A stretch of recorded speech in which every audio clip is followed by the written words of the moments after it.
Desert Oracle Radio, the voice of the desert. Night has fallen on the desert. The waxing crescent moon was especially beautiful last week. The glowing horns of Baal, the Bull King, as he travels the evening sky with such power and glory. Of course, it's not really a bull, it's the moon, and nobody ever thought it was an actual bull, although that's what the experts will tell you. These primitive morons believed an enormous bull was actually in the sky, perfectly camouflaged except for the glow-in-the-dark horns. Nobody ever thought that. Nobody ever believed the constellation Ursa Major was really a gigantic bear floating up there in the northern sky. But it's a good story, the way we learn things. Oh, that dominant group of northern stars? Well, that's the Great Bear. That's the nose, way over there on the right. And those are the legs, 3 of them anyway. And that's the body going to the left, to the west, and that's the tail, I guess. It's a bear with a long tail. There's a story about that.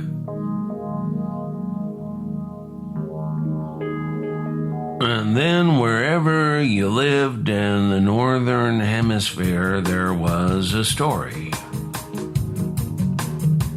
For the Oshkosh in Wisconsin, a place where the people have always enjoyed ice fishing in winter, the story is a dialogue between bear and fox.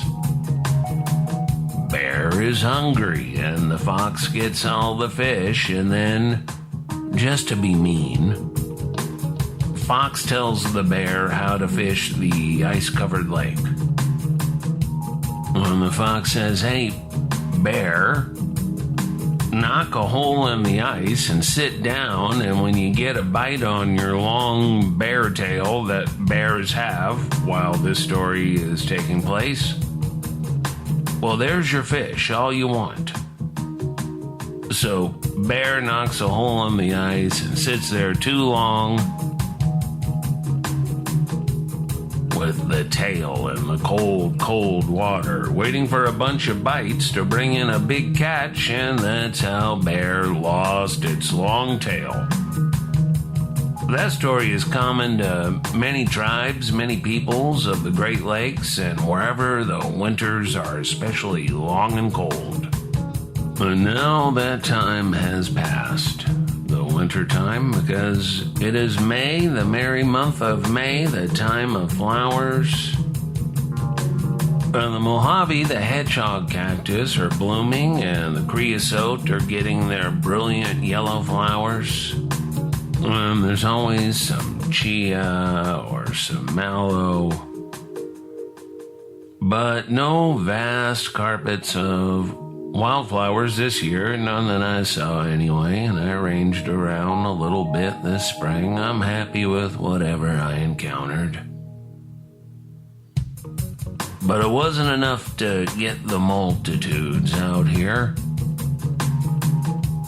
With everybody running out of money and gas at $5 plus again, and a general bad feeling about things. Another reason that tourism has dropped off is because the novelty is gone. Especially when so many people come with a meager list of tourist activities that are more or less accomplished in a weekend. And then it seems redundant if you may be coming around a second time. The loop drive through the national park, the long wait at the tourist restaurant, drearily cleaning the vacation rental on Hangover Sunday. looking for the recycling bins in the hot, hot sun. Only so many times you can do that, really. Just shuffling along in a crowded circuit, and now there's another grand on the credit card. Where'd the money even go?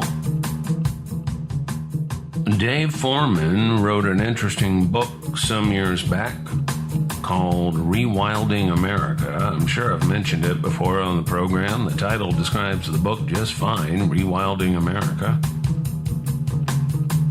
I agree with the premise completely. Its concepts, still radical 20 years ago when it was first published, have since become mainstream conservation science, especially the connections part of it all, the network aspect. Wilderness requires connections, wild corridors between immense wilderness ranges with great rings of open space. It's so mainstream that the U.S. Marine Corps, Department of the U.S. Navy, is party to various wilderness connection agreements with government agencies and land conservation groups right here in the Mojave. And while Foreman did not necessarily intend this, one aspect of small towns being surrounded by wilderness, forests and deserts and great wide vistas of mountain and plain, river and stream, is that the holiday rentals, strictly regulated by vicious warlords cruising around in pickups with mounted machine guns, etc. Well, these holiday homes could be put along a section of the wilderness boundary, let's say 25% maximum, in this invented scenario. The homes for full-time residents, along with schools and workplaces and picnic grounds all opening onto the wilderness, would be the vast majority of this civilization-wilderness interface. But that section for the vacation rentals, just imagine how much more interesting it would be to get to your cabin and then just range right outside the back doors into the wild. There are cougars, coyotes, wolves, and brown bear too. Maybe you come across somebody who twisted their ankle up, running from a bear. But now you've got to ferry this injured person back to the village. Now that's fun.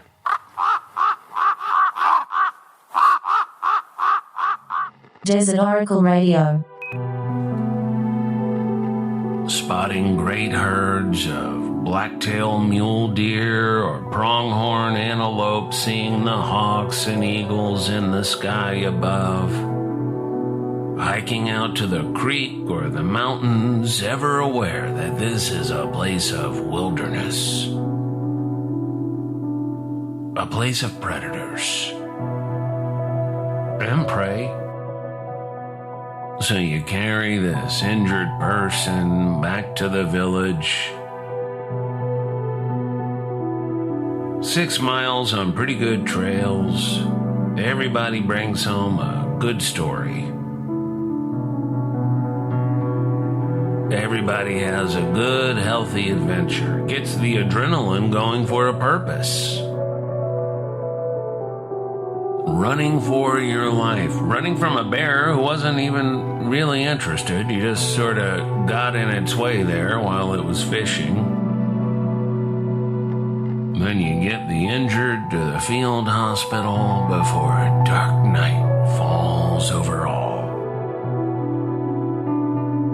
Recently on this program, I've told some stories about trees, especially those groves of big, majestic trees like the Mariposa Grove, and about some of the characters who've championed these places against a general attitude of just cut it all down, there's plenty more.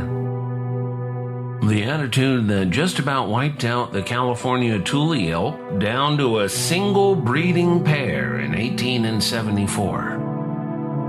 Francis Drake, 3 centuries earlier, reported an infinite number of very large and fat deer, which there we saw by thousands.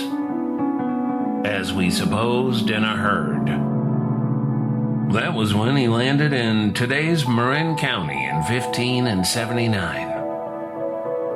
At Drake's Bay, of all places, what are the chances? The passenger pigeon, which once flocked so densely over American skies that the sun was blotted out. The glorious bison slaughtered to the edge of extinction in a few years. The 1870s, that notorious decade, that holocaust of American wildlife. There were some 8 million bison on the North American plains, and suddenly there were 325 remaining anywhere. During those same dark years, the settlers' replacement for bison, European cattle, quickly transformed most of the Southwest's lush grasslands to barren, rocky ground, good for little more than low brush and Russian thistle. West Texas is a particularly brutal example of what a few decades of cattle grazing can do to America's once thriving landscape of prairie, of grasslands, of river valleys, of bison, wolves, and bear. Rich wetlands spilling out from every river bend, shaded by cottonwoods. Thanks to the beavers for that. Millions of beavers everywhere in the West. One reason we talk a lot about the trees is because the classic Western landscape is the beautiful pinyon and juniper landscape. The high country above the flatlands so quickly fouled by the ranchers. The high country, with its iconic pinyon pines and rocky outcroppings. One of the baffling things we hear about decade after decade is the U.S. Bureau of Land Management's deliberate destruction of old, wild woodlands for one idiotic scheme after another. Bulldoze whole forests, drag them down with monstrous chains. Turn it all into weed lots, feed lots, dead zones suitable for a couple of sad old range cattle, too weak and sickly to attract any alien mutilators. They destroy these woodlands as they destroy the blue crow. The majestic blue crow, today better known by the more boring name pinyon jay. The blue crow is a social bird and an industrious bird in great flocks moving between their favorite pinyon forest. Hundreds and even thousands of these charming and chattering birds once kept people company in such wild places.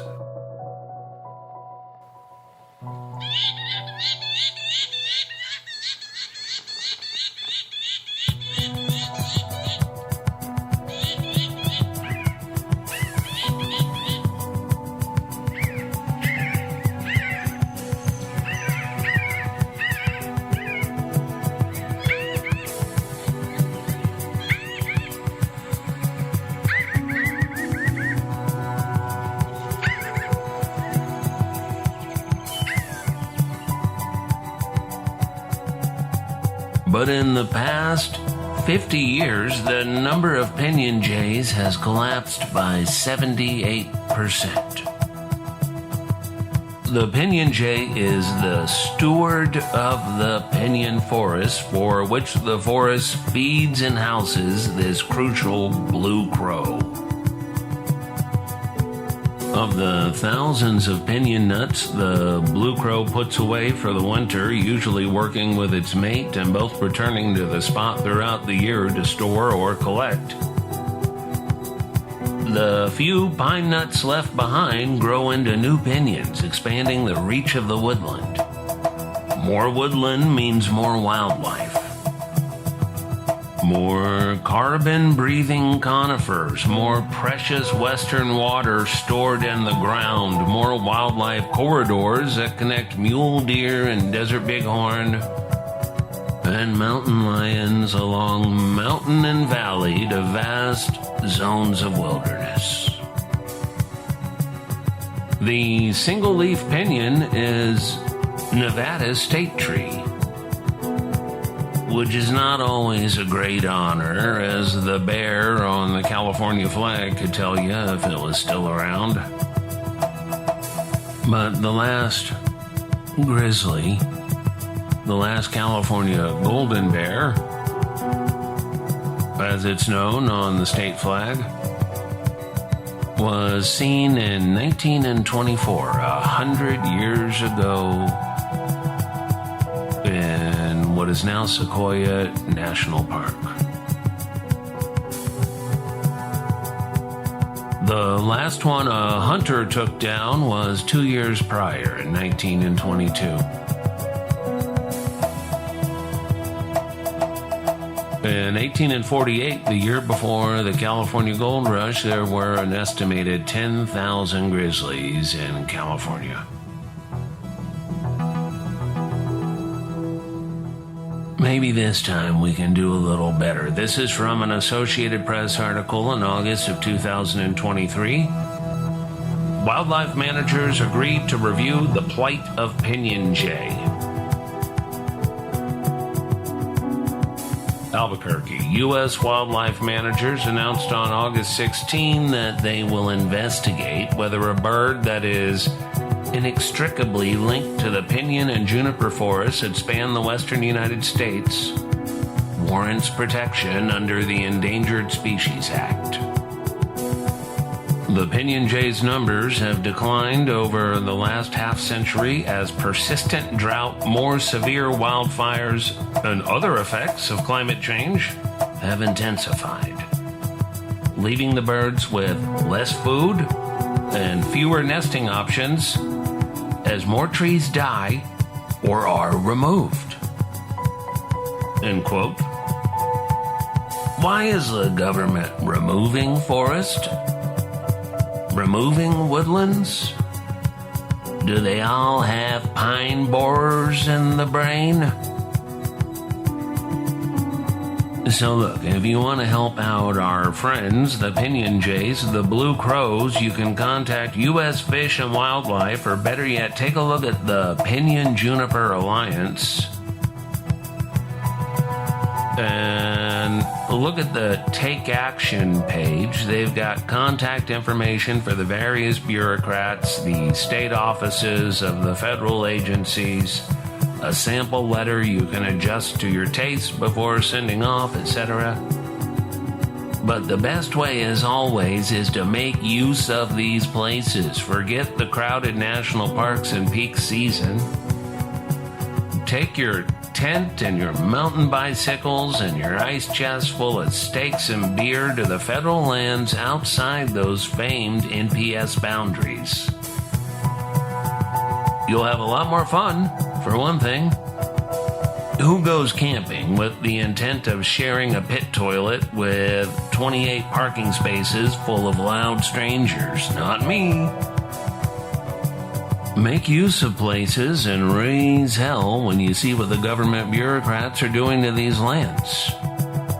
New lithium mines surveyed in your favorite out-of-the-way wild place? Well, it's up to you to safely remove all survey markers and other evidence of the destroyers of Earth. Slim Jim wrappers, GPS tags, etc. Because otherwise somebody might trip over that junk, causing an injury. Safety first. I just love the pinyon jays myself. I love the flock at the end of Black Rock Canyon that I've been visiting for 15 years now. I love the flock up at the Sacred Grove I've been spending time with this past decade. Just anywhere I see or hear pinyon jays.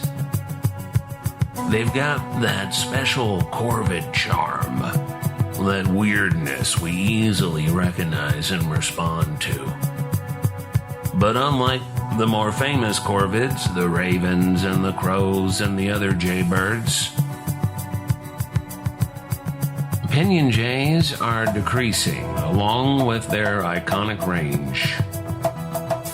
The wild American West, threatened most by the agency tasked with protecting it. Forest clearing, biofuels, all this jive. All these schemes and scams, all this payback. Remember, too, if they bulldoze all the wild public land around you for whatever scheme, Bitcoin, solar farm, lithium mine in an ancient river, biofuels for Denmark, they are also making the remaining places of wild beauty into reservation-only ticketed attractions at the end of long traffic jams. Like what has become of Yosemite and Yellowstone. And you are no longer a free soul on the wild land like you are in much of the Southwest with its wild public-owned lands. You are a number, a license plate number read by an AI reader mounted at the ticket booth. A data point for the hospitality corporation that has the food service contracts for that particular unit of the NPS. Take a look at that ticket booth ahead of you. 100 cars ahead of you, all fading into the exhaust fume mirage. That's what's called a choke point. Beware. Oh, and be aware that you are listening to Soundscapes by Red, Blue, Black, Silver. Here on Desert Oracle Radio, with me, your host, Ken Lane.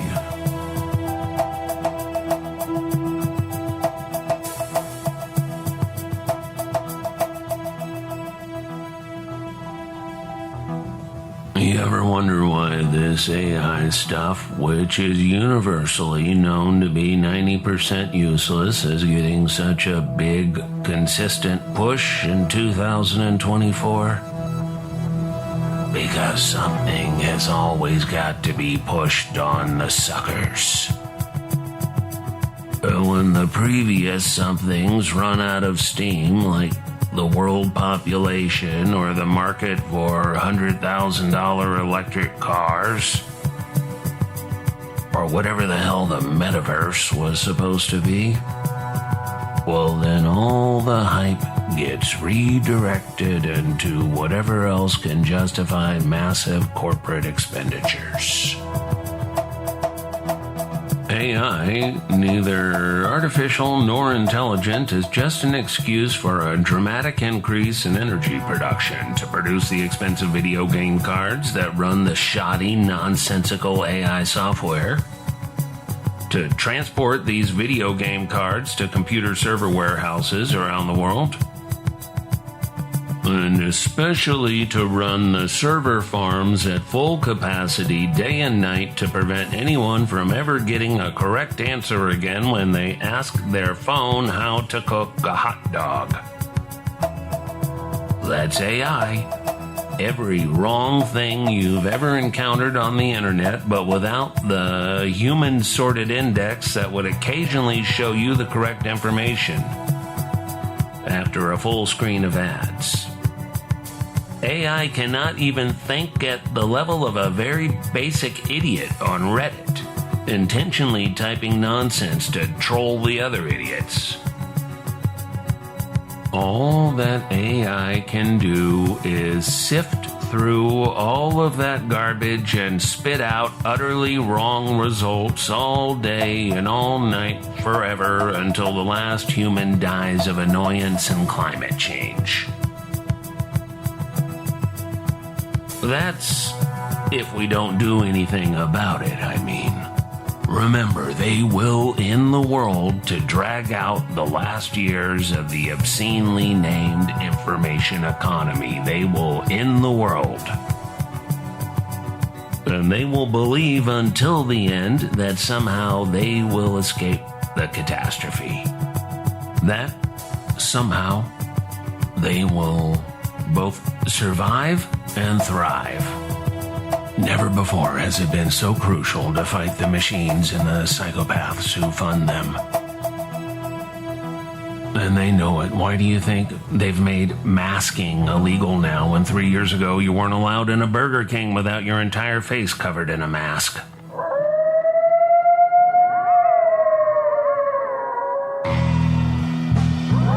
The main job of AI is already in deployment, and it is for global facial recognition. When you are in an urban or suburban environment, the boast is that you can't move 10 feet without being scanned, photographed, cataloged, matched up with phone data and car computer data and the other dozen signs of every mundane action you take in public. And yet, the junk is so fragile, so easily rendered useless. There's a social media account of nothing but unsecured surveillance cameras all over the world. Scroll through a few and you'll see some very close to you, and you'll see what is being watched. Lots of billboards for local law firms. Laundromats where poor people try to keep an eye on their kid while they do 3 loads of laundry after a long day's work doing other people's laundry. Parking lots, storage rooms.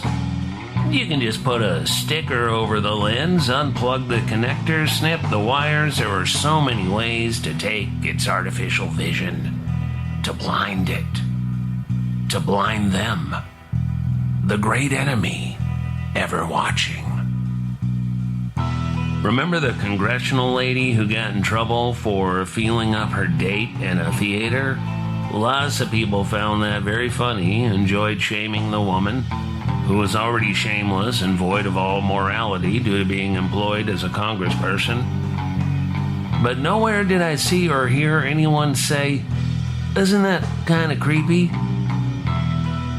The night vision cameras watching everybody in a theater? I remember when the whole idea of going to a theater was a chance to feel up your date in the dark. We'd go see anything for the privacy. From Amboy to Isaacs across the great Mojave Wilderness, this has been Desert Oracle Radio. Friends, have you been looking for some back issues or a signed hardcover of the Desert Oracle book or some of our handsome vinyl Desert Oracle stickers? I've got some stuff on the desertoracle.com online store. It'd be nice if I got enough money together to print the next issue, issue number 11. Thanks for listening, and good night from the voice of the desert.